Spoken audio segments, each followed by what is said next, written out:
and the Judaization of Jerusalem. This message, I'll just give you an example. We just did a special report, published it in May of this year, just a few weeks ago, and we showed how this message that the Jews have no history comes from religious, academic, and political leaders. I'll just show you, for example, this is the senior religious justice in the Palestinian courts.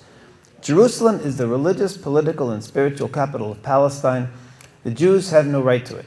Now again, historically it's ridiculous, but this is what they teach, and this is a senior religious leader. This is a cultural program that they had on TV also. May of this year, they called it Synagogues Encircling the Al-Aqsa Mosque, and they go as follows. The Jews have wept tears and cried over the western wall of the Al-Aqsa Mosque.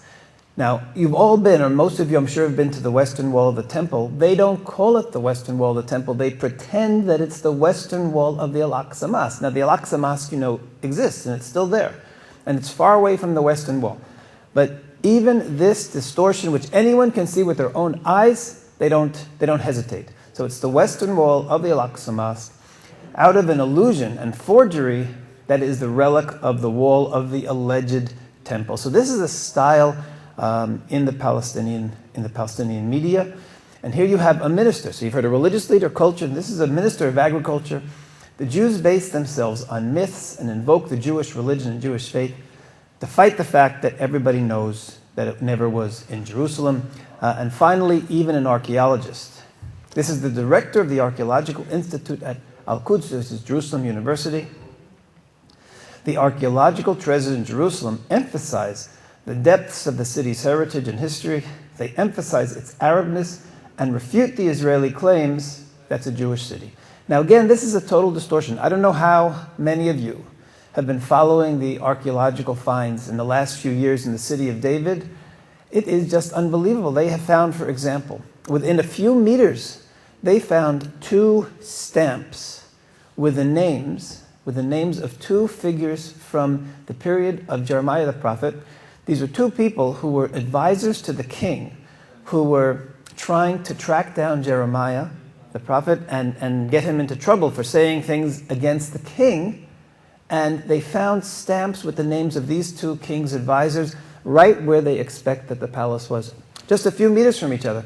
So everything that they're finding archaeologically in the last few years, the more we dig, we find things that are verifying the Bible in so many different ways. But that doesn't bother the Palestinians. They teach their people that the archaeological finds talk about Arabness of a city, which again has no basis on reality, but the whole education is not based on reality. Now, I touched on this before, I'll show this again. The ultimate message of this is because you have no rights, because you have no history, because everything belongs to us, the refugees and the land have to return in the end. And I'll show you, this is a music video that started running last year and it's been running through 2009.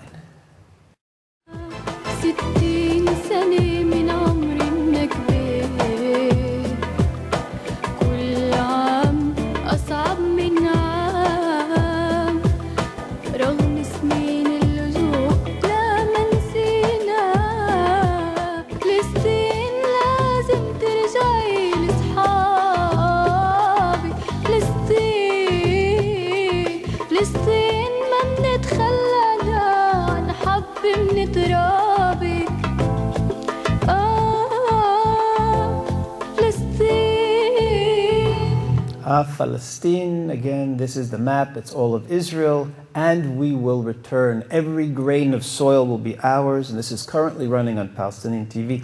Again, so different than the message that they give in English. I'll give you another example, and this is so important. The Palestinians tell the world they want to destroy or they want land. They tell their own people that Israel has to be destroyed for religious reasons, that Israel is on holy Islamic land.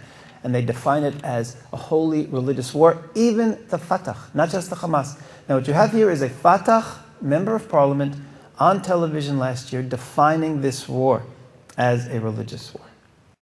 خلقنا على هذه الأرض لكي نحررها، لكي نعمرها، لكي نبقى شعب مرابط، لأننا وجدنا في أرض رباط ويجب أن نبقى إلى يوم الدين.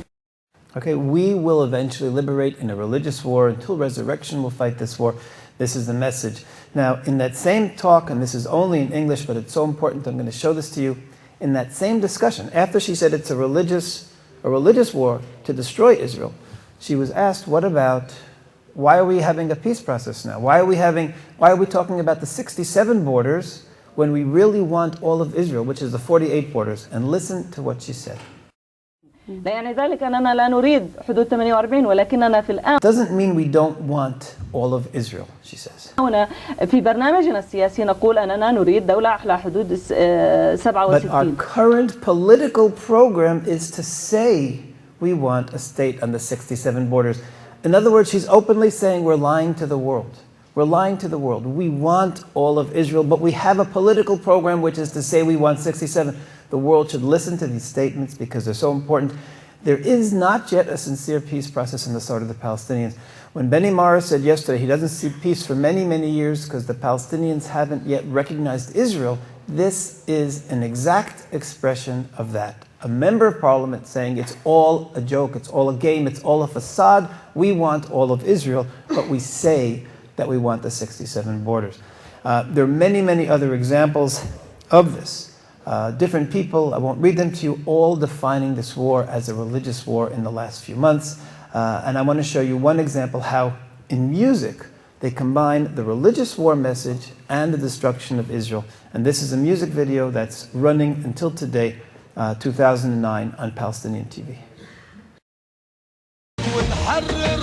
We'll liberate Palestine, the land of religions. This is so important.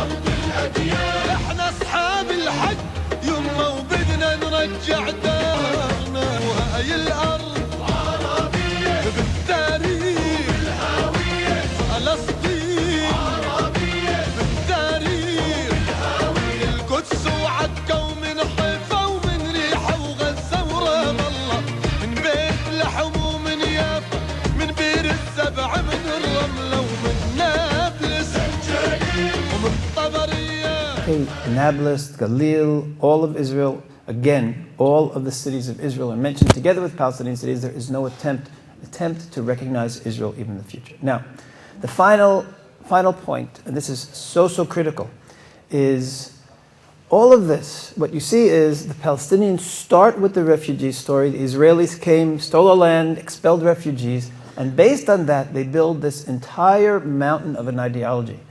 And what's happening, and this is so striking, is that in the last few years, we've had a number of statements from Palestinian leaders which are Palestinians themselves debunking this whole message. In other words, the whole mountain of this ideology and Israel's responsibility collapses because of this, and that's why it's so important. And I want to start with two quotes from refugees themselves.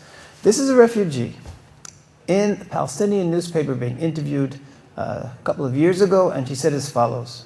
It's a woman, an old woman. She fled Israel in 1948. She writes, "We heard sounds of explosions and gunfire at the beginning of the summer of the year of the catastrophe." Catastrophe means the year that Israel was created. "They told us the Jews attacked our region and it's better to evacuate the village and return after the battle is over. And indeed, there were among us those who fled Israel, those who left a fire burning under the pot, those who left their flock of sheep, and those who left their money and gold behind, based on the assumption that we would return after a few hours." After a few hours.